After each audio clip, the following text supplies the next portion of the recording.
Now, hold up. We said we wanted Louis MT to do something creative, and that's what we're getting. One and all, welcome back to the channel. Welcome back to the Midweek Muster. We are on Highview for what is a proxy racks opening from the Ayyubids. Louis MT in the pink. His opponent is going to be Puppy Paw on the Malians in the yellow. The back spawn gold makes this a smart read by Louis MT to block the classic Malian desire for gold. Dude, this is crazy. This is wild. What an awesome opener. We've seen actually the Team Elephant boys love doing this type of play. Do you guys remember when we had week number 1 on Atoll? There was a game where CSO tried to proxy Rax his opponent. A little bit hard on that map because the map doesn't have much land. You can be seen. But on here, it makes so much sense. This is a new improved version of Highview called Pigeon's View. Your opponent can't easily see you coming. And he even joins in with the villager to start torching. And no, there is no delay on this gas. We are live. As live as we can be. Just Spinman coming in as well. I mean, now that Puppy Boy sees this, here's the problem, guys. He already invested so much.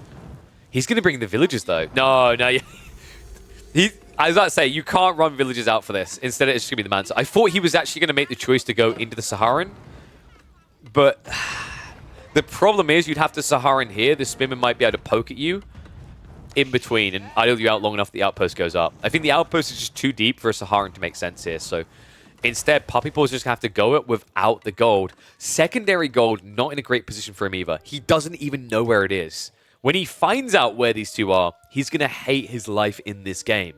Because Louis MT already has a proxy racks next to all three. Ooh, tricky opening on this game. Well, I hope people got their predictions in fast because this one escalated quickly. You know, it's interesting actually because I've talked about these outpost rushes and I've talked to a few players. Like, you know what you're meant to do as Malians. You know you're meant to build an outpost on your gold to be protected, or you're meant to go for the Saharan Trade Network. But towards the end, it almost always just turns into a little bit of a panic. So the timing always seems to feel off in these builds. And then, all of a sudden, before you know it, this happens. Kind of crazy, actually. The fact that he even used the villager the entire time. I mean, maybe that makes Puppy Paw feel a bit better. He's like, oh, he's actually idling a villager. Like, he's chosen to idle a villager. Instead of gathering resources for 4 minutes in this game, a villager has been not gathering resources. That is a bit of an edge, actually, for Puppy Paw, right? Now with the Mancer as well, it means he's about 3 villagers ahead in terms of gathering. The archer response is going to be coming. Another house goes down. But remember, you can sidestep towards the outpost now, burn the pit mine, and the archers can't do anything. Why not Dark Age Donzos? Multiple reasons. So for a start, Puppy Paw had already committed the houses, so he had no wood in reserve. He would have had to have gathered trees and then built a racks for 150 wood. Then, to make things 10 times worse, Donzos aren't very scalable in the Dark Age, because you have 450 straggler tree wood before you'd have to go build a lumber camp, right? So 450 wood where you're more efficient. A Donzo costs 30, so that's 150 for the racks, and then 30 per Donzo. It's very pricey. Now able to back off after he sees the archer reaction, but Puppy Paw quickly pivoting into javelins, expecting more pressure to come. Louis MT is going to be hanging around, gathering on the deer in the neighborhood. A little bit subpar that he's not burning the pit mine, though. I don't like this from Louis.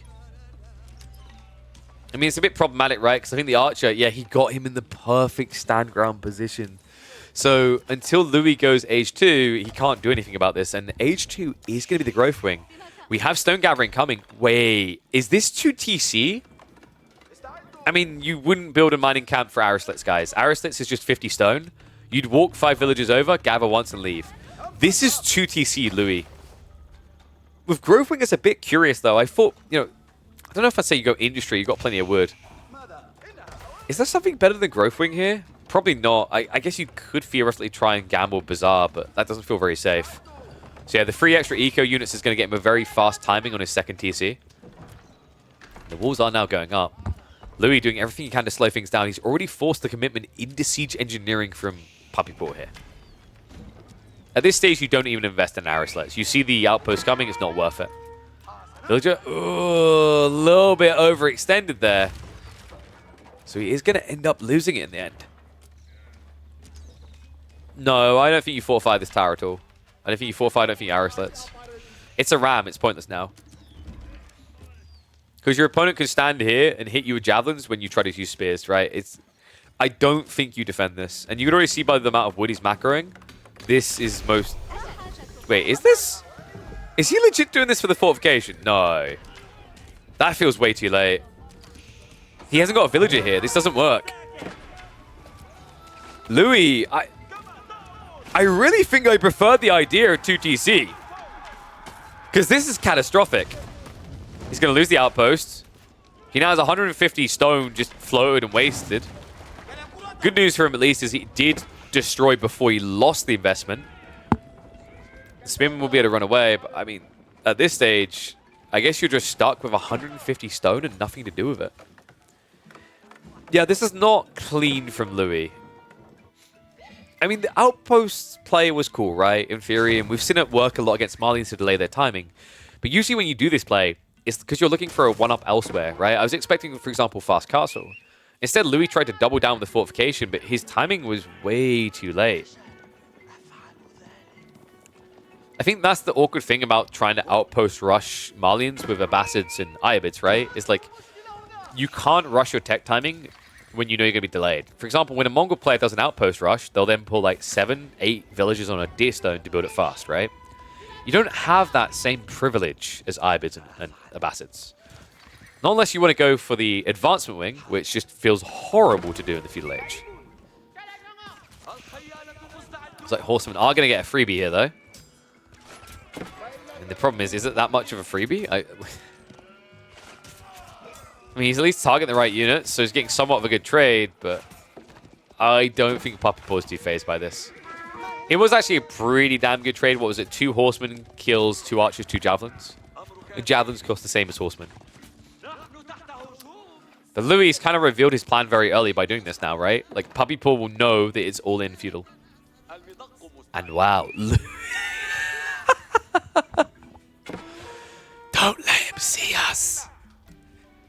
What's that? He has a scout, and scouts can see into the stealth forest? All right, let me just pull all the way south. I mean, AoE 2 has Corner Boy for building buildings, right? We have Corner Boy for building rams. Louis is really convinced these proxy plays are going to pay off.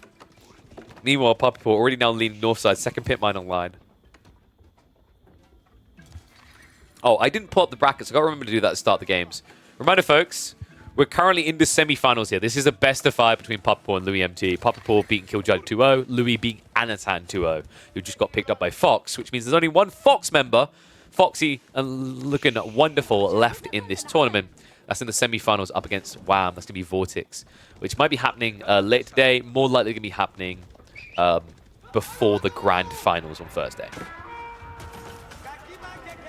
Horseman dive coming in.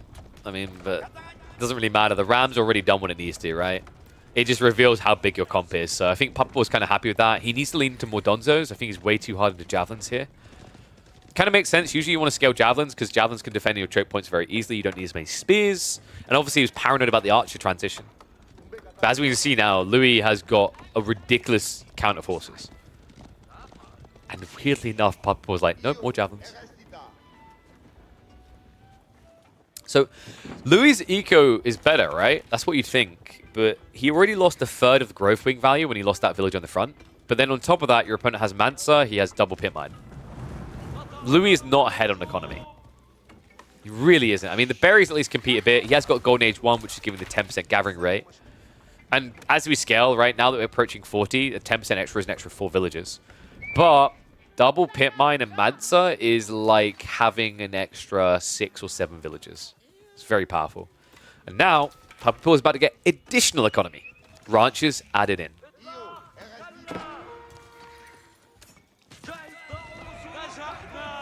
Puppy Paw has at least been denied vision. It's a good read there by Louis. I think you just play castle here, right? It feels weird. You've invested so many horsemen. What's the value when you go veterancy there? Doesn't really exist, right? Not in this comp. I think Louis at this stage kind of has the sunken cost fallacy, right? Where it's in for a penny, in for a pound. The thing I'm worried about is he's wasting time on what kind of feels like trivial things, like this pit mine. The real win condition is approaching. And you're not doing anything to substantially stop it. You're slowing it down a little bit by trying to get rid of the pit mines, right? Because that stops a gold trickle to get into cow. But ultimately, Puppy Paw is trending towards castle. And you're not doing anything to stop it yet. Also, we're not going to be able to raid in. We'll find 2 picks. That's a start. That's an eco lead, which is starting to show here. Golden Age 2 also just kicked in, but not very useful for the Abbasids, remember. That's the one that just gives the research speed here. Yeah, so I like the idea of what Louis is doing, where he's raiding pit mine and then diving the tree line. That does work. What? Why is the ranch here? He's trying to return himself, refund himself to the tree line. But you have to time this right. The only way you're going to get these hits onto eco is if you basically bait your opponent one direction, go the other. I think actually the cooler thing that you could be doing right now if you're Louis is instead of hitting the tree line, you can be waiting here on the other gold. Right, so you idle, force a reaction on the pit mine, and then hit the alternative gold, where you know your opponent's gathering resources. It's a bit tricky because there is an outpost up, but as we can see, Puppy Paw made it a bit too deep. He doesn't see into the Stealth Forest.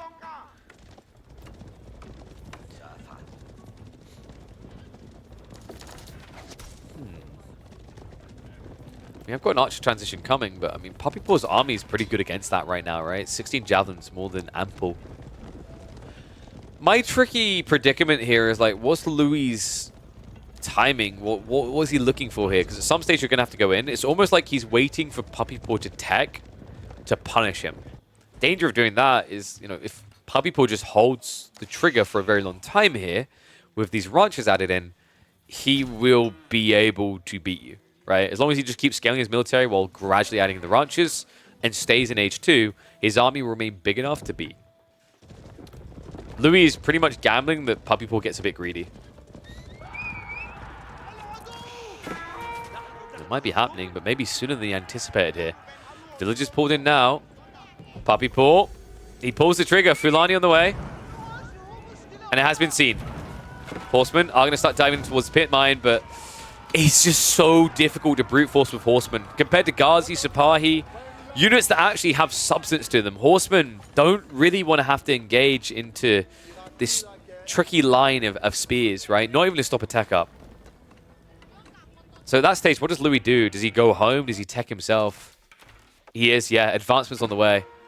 I don't like this look on Louis. I mean, he's built a slight eco lead, but the Fulani is going to make up the difference here, right? We've got additional cattle that are going to be pumped into this. He's already generating 82 food on each of these. Remember, when you go for the Fulani, each cattle in range gives an extra 20 food a minute. Even ones that aren't in a ranch.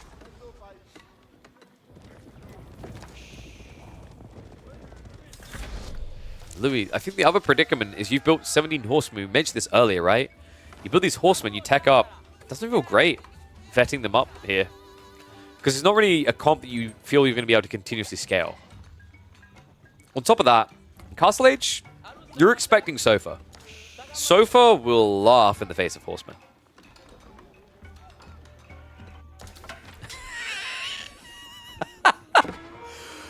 Oh my god, this man loves his outposts. He's obsessed. What does this one even do? I mean, I guess it's vision, right? He's fortifying first, and then he can go Spriels afterwards. I can't. Louis MC's like, vision is very important on high view. Remember when we were trying all those other lenses earlier, like showing off all our glasses on stream? He's like, yep, vision's important, KP.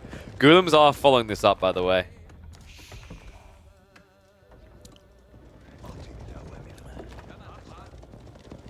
And this should be spring replacement, right? Yeah, already on the way.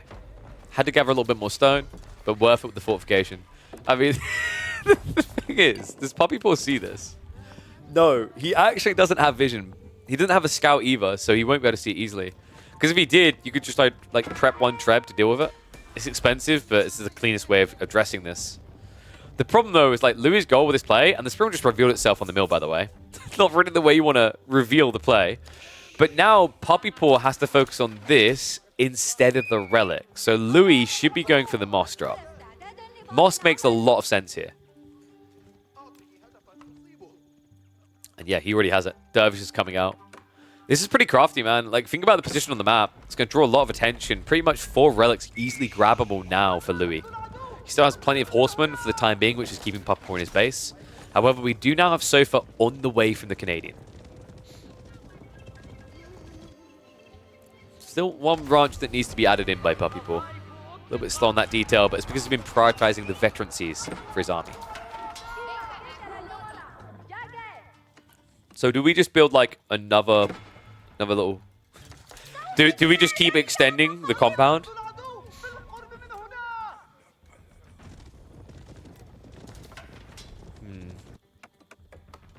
I wonder if it's worth getting 2 dervishes just for the quick return point.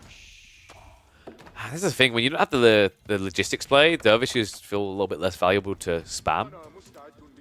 Most players have just settled on having 1, maximum 2.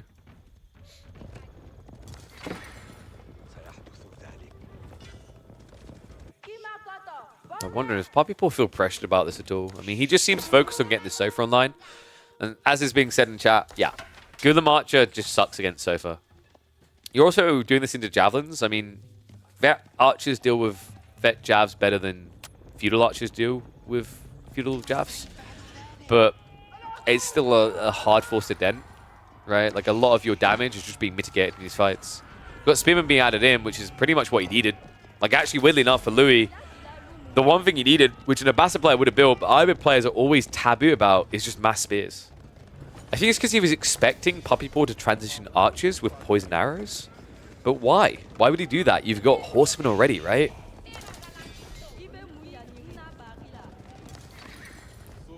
Crossbows as well.